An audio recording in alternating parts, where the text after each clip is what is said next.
मुख्तसर हम्दो सना और दरूद व सलाम के बाद अल्लाह रब्बुल आलमीन से दुआ है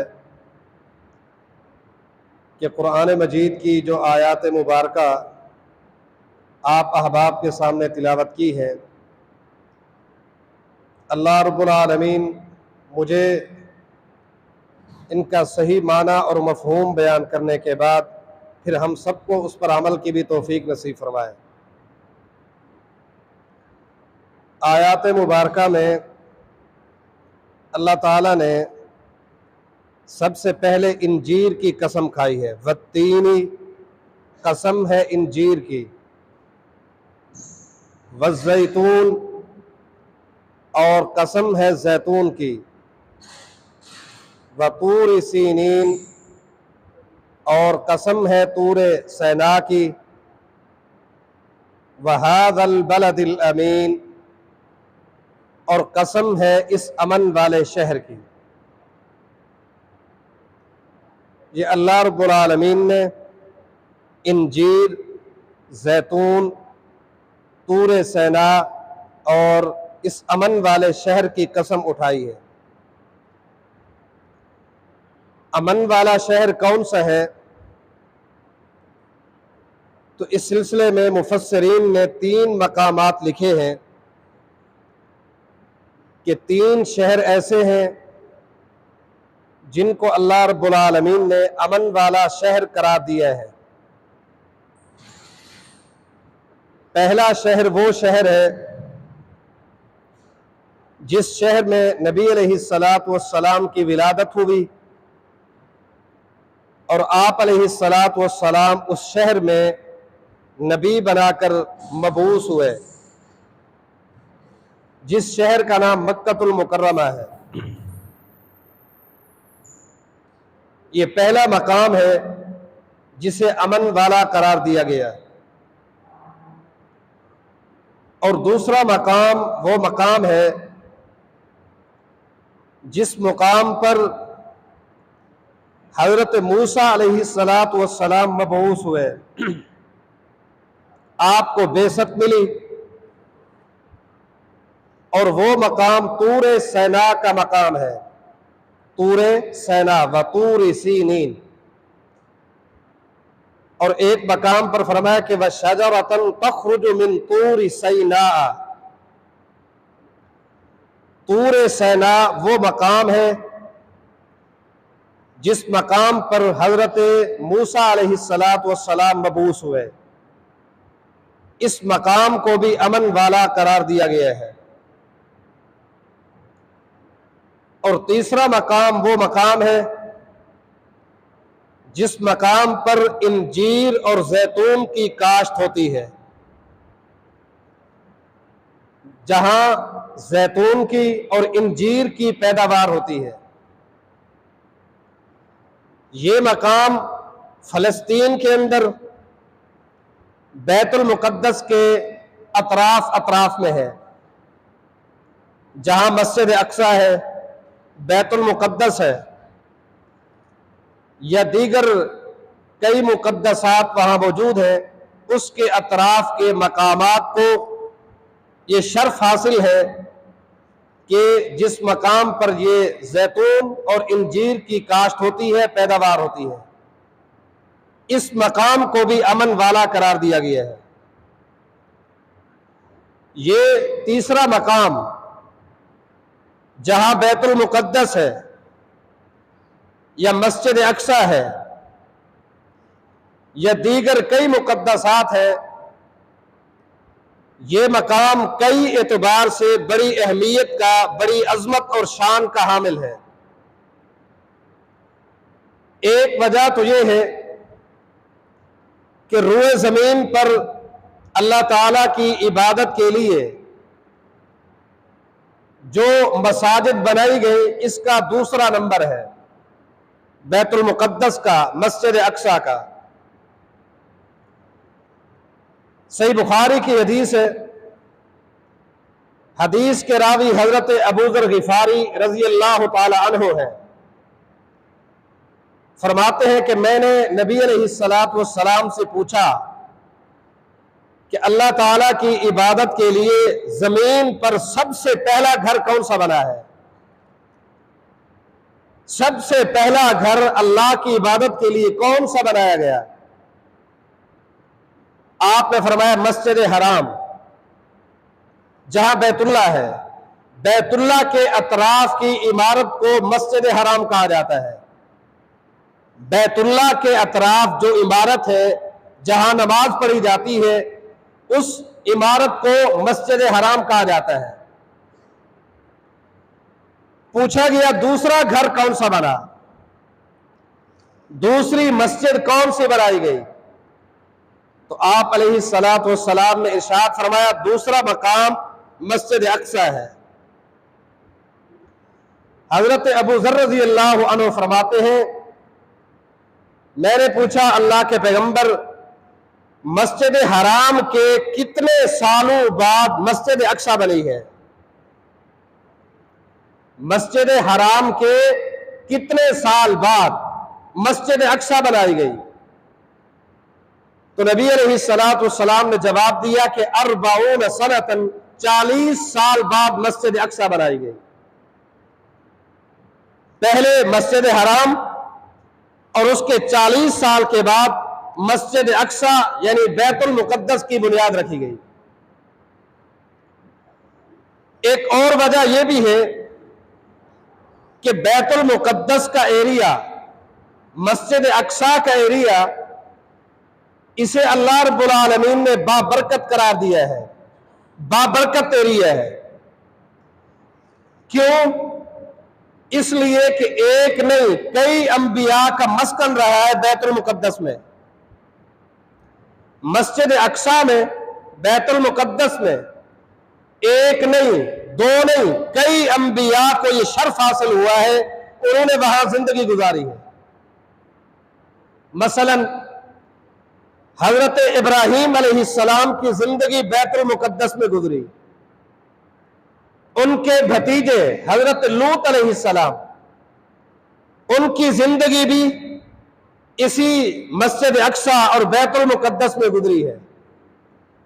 कुरान ने नक्शा बयान किया, कहा कि वनज्जयनाहु व लूतन इलल अर्ज़िल्लती बारकना फीहा लिल आलमीन, कि ए इब्राहिम, हमने तुम्हें भी निजात दी और आपके भतीजे लूत को भी निजात दी ऐसी बाबरकत जमीन पर, जो जमीन सिर्फ आपके लिए बायसे बरकत नहीं, तमाम कायनात वालों के लिए बरकत है।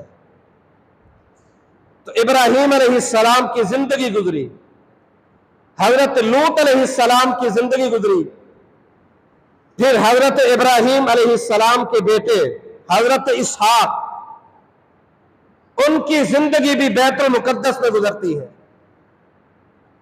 और फिर हजरत इसहाक अलैहिस्सलाम के बेटे, हजरत इब्राहीम अलैहिस्सलाम के पोते, हजरत याकूब अलैहिस्सलाम की जिंदगी भी इसी मकाम पे गुजरती है। फबश्शरनाहु बिइस्हाक व मिन वराइ इसहाक याकूब। हजरत इब्राहीम पैगंबर और उनके भतीजे लूत, उनके बेटे इसहाक, फिर इसहाक के बेटे याकूब, फिर याकूब अलैहिस्सलाम के बेटे हजरत यूसुफ अलैहिस्सलाम का बचपन भी इसी शहर में गुजरा है। हजरत यूसुफ अलैहिस्सलाम का बचपन भी इसी शहर, इसी मस्जिद अक्सा, इसी बैतुल मुकद्दस में गुजरा है। और सिर्फ ये नहीं, हजरत दाऊद अलैहिस्सलाम का मस्कन भी ये शहर रहा है। हजरत दाऊद अलैहिस्सलाम की जिंदगी भी इस शहर में आपने जिंदगी गुजारी है। और सिर्फ हजरत दाऊद अलैहिस्सलाम नहीं, उनके बेटे हजरत सुलेमान अलैहिस्सलाम ने भी यहां जिंदगी गुजारी है। सुलेमान अलैहिस्सलाम और उनके बाप हजरत दाऊद अलैहिस्सलाम, इन्होंने इसी मकाम पर जिंदगी गुजारी है। और हजरत सुलेमान अलैहिस्सलाम की यहां जो जिंदगी गुजरी है बड़ी अजीबो गरीब थी। कुरान मजीद ने मुख्तलिफ मकामात पर एक नक्शा खींचा। मसलन हजरत सुलेमान अलैहिस्सलाम ने अल्लाह ताला से दुआ की थी कि रब्बी हबली मुल्कन ला यंबगी लि अहदिन मिन बादी, कि अल्लाह मुझे ऐसी बादशाही अता कर, मुझे ऐसा मलका अता कर जो ना मुझसे पहले किसी को मिला हो और ना मेरे बाप किसी को मिले। मेरी ऐसी हुकूमत हो, मुझे ऐसी बादशाहत अता कर जो ना पहले और ना बाद में किसी को मिले। नतीजा क्या निकला? अल्लाह ने ऐसी बादशाही, ऐसी हुकूमत अता की कि वल सुलेमान अर्रीह आसिफतन तजरी बिअम्रिही रुखाअन हैथु असाब, कि इंसान तो इंसान, जानवर तो जानवर, हवाएं भी आपके ताबे हुआ करती थी। हवाएं भी हजरत सुलेमान अलैहिस्सलाम के हुक्म पर चला करती थी। और यह खासा था हजरत सुलेमान अलैहिस्सलाम का। और सिर्फ ये नहीं, एक मर्तबा हजरत सुलेमान अलैहिस्सलाम ने जब बैतुल मुकद्दस को तामीर कराया, बैतुल मुकद्दस को तामीर किया, उसकी तज़यीन व तहसीन के तौर पर जब बैतुल मुकद्दस बन गया, इमारत तैयार हो गई, तो 3 दुआएं की थी। 3 दुआएं, सुनन नसाई की हदीस है। 3 दुआएं मांगी थी। पहली दुआ यह की कि अल्लाह मैं तुझसे मांगता हूं, अस्अलुल्लाह हुक्मन युसादिफु हुक्महु, अल्लाह मेरी जुबान से कभी गलत फैसला ना हो, मैं जो भी फैसला करूं वो हक पर मबनी हो, फैसला तेरा हो, मेरी जुबान से अदा हो जाए, मेरा फैसला गलत ना हो। फऊतियहु, अल्लाह ने यह नेमत अता कर दी कि सुलेमान पैगंबर जब भी तुम फैसला करोगे वो हक पर मबनी होगा। और दूसरी चीज फरमाया कि सअलल्लाह मुल्कन ला यंबगी लि अहदिन मिन बादी, अल्लाह से ये मांगा था कि अल्लाह मुझे ऐसी बादशाही अता कर, मुझे ऐसी हुक्मरानी अता कर जो मुझसे पहले और बाद में किसी को ना मिले। और तीसरी चीज मांगी थी कि अल्लाह ये जो घर मैंने तेरी इबादत के लिए बनाया है, इस घर को ऐसा बायस बरकत बना दे, जो शख्स नमाज की नीयत से इस घर में आए, नमाज पढ़े, वापस लौटे तो रजा का यौमिन वलदतहु उम्मुहु, गुनाहों से इस कदर पाक लौटे जिस तरह मां के पेट से अभी बाहर निकला हो। जो भी मेरी इस बनाई हुई मस्जिद की तरफ रुख करे, आकर नमाज पढ़े, उसको गुनाहों से पाक कर दे। ये 3 दुआएं हजरत सुलेमान अलैहिस्सलाम ने मांगी। तो बहरहाल ये उनकी दुआएं हैं और बाबरकत क्यों? इसलिए कि ये एक नहीं कई अंबिया का मस्कन रहा है। बाद मुफस्सरीन ने लिखा है कि हजरत ज़करिया अलैहिस्सलाम ने जो दुआ की थी कि रब्बि इन्नी वहनल अज़्मु मिन्नी वश्तअल अर्रअसु शैबा, कि अल्लाह मेरी हड्डियां कमजोर हो गई हैं, मेरा सर कांपता है, मेरे बाल सफेद हो गए, लेकिन वलम अकुम बिदुआइक रब्बि शकिया, अल्लाह मैं तेरी रहमत से ना उम्मीद नहीं हूं, बेटा मांगता हूं, मुझे बेटा चाहिए। तो जिस मकाम पर यह दुआ की थी वो मकाम भी बैतुल मुकद्दस का मकाम है, और अल्लाह ने दुआ कबूल की थी। और सिर्फ कबूल नहीं, बेटे की बशारत मिली, और नाम भी अल्लाह ताला ने बेटे का खुद रखा था। नाम क्या रखा? यहया। और नाम भी ऐसा था, फरमा के आज से पहले ये नाम किसी ने रखा भी नहीं है, आज से पहले यहया नाम का कोई शख्स नहीं गुजरा, ऐसा बेटा मैंने तुझे अता किया है। तो बहरहाल ये एक नहीं कई अंबिया का मस्कन रहा है, कई अंबिया की जिंदगी गुजरी है बैतुल मुकद्दस में, मस्जिद अक्सा में। ये वो बायस बरकत मकामात है, बड़ी फजीलत के हामिल और बाबरकत।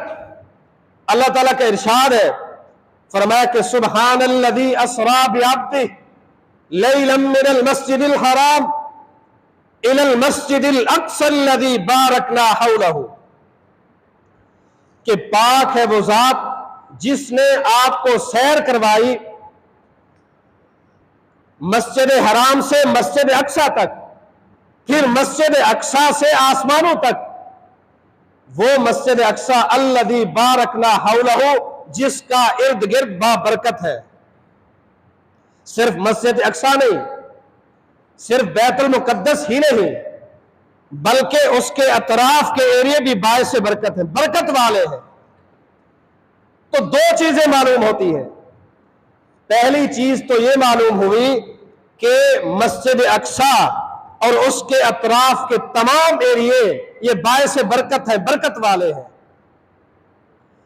और दूसरी चीज ये मालूम हुई कि अगर अल्लाह ताला अपने आखिरी नबी को मेराज के तौर पर आसमानों पर बुलाता है तो मक्कातुल मुकर्रमा से डायरेक्ट क्यों नहीं बुलाया? मक्का से डायरेक्ट बुला सकता था, वहीं से बुराक आसमानों तक ले जा सकती थी, लेकिन नहीं, सबसे पहले मस्जिद अक्सा लाया गया, फिर मस्जिद अक्सा से सफर मेराज शुरू हुआ। आखिर कोई हैसियत थी, कोई मकाम था जिस वजह से सबसे पहले मस्जिद अक्सा में लाकर, बैतुल मुकद्दस में लाकर तमाम अंबिया को इकट्ठा किया गया, आपने उनकी इमामत कराई, उसके बाद सफर मेराज शुरू हुआ। यह वो मकाम है जहां पर तमाम अंबिया की इमामत करवाई है। और इस तरह बाबरकत है, नबी अलैहिस्सलातु वस्सलाम इरशाद फरमाते हैं कि 4 मकामात पर दज्जाल नहीं जाएगा, 4 मकामात पर दज्जाल नहीं जा सकेगा। एक मकाम मक्कातुल मुकर्रमा जहां नबी अलैहिस्सलातु वस्सलाम की पैदाइश हुई, मस्जिद हराम में दज्जाल नहीं जा सकेगा। और दूसरा मकाम मस्जिद नबी है जहां नबी अलैहिस्सलातु वस्सलाम की जिंदगी गुजरी और आपका वहां रोज़ा मुबारक है, वहां भी दज्जाल नहीं जा सकेगा। तीसरा मकाम तूरे सैना का है जिसका भी मैंने जिक्र किया था, जहां मूसा अलैहिस्सलातु वस्सलाम मबूस हुए, उस मकाम तूरे सैना पर दज्जाल नहीं जा सकेगा। और चौथा मकाम वो मकाम बैतुल मुकद्दस का मस्जिद अक्सा का मकाम है, वहां पर भी दज्जाल नहीं जा सकेगा। दज्जाल नहीं जा सकेगा, बल्कि जब दज्जाल उस इलाके की तरफ रुख करेगा तो फलस्तीन का एक मकाम जिसका नाम बाब लुद है, जहां आजकल इसराइल का एयरपोर्ट भी तैयार हो रहा है, यह शायद हो चुका होगा। बाब लुद इसराइल का एयरपोर्ट है, उस मकाम पर जब दज्जाल पहुंचेगा, ईसा अलैहिस्सलाम उसे कत्ल कर देंगे। ईसा अलैहिस्सलाम जिस मकाम पर दज्जाल को कत्ल करेंगे वो मकाम लुद फलस्तीन में है, बैतुल मुकद्दस से यानी उस पट्टी से थोड़ा आगे है, वहां नहीं आ सकेगा। इससे बड़ी बात क्या हो सकती है कि तारीख में जब से अल्लाह ताला ने सूरज और चांद को या इस सिस्टम को पैदा किया है, इस सिस्टम की पूरी तारीख में कभी कोई ऐसा मौका नहीं मिलता कि जब अल्लाह ताला ने सूरज को रोक लिया हो कि तू रुक जा, आगे नहीं चलना। लेकिन एक मौका मिलता है, एक मौके के अलावा सूरज अपनी ड्यूटी से कभी भी नहीं रुका।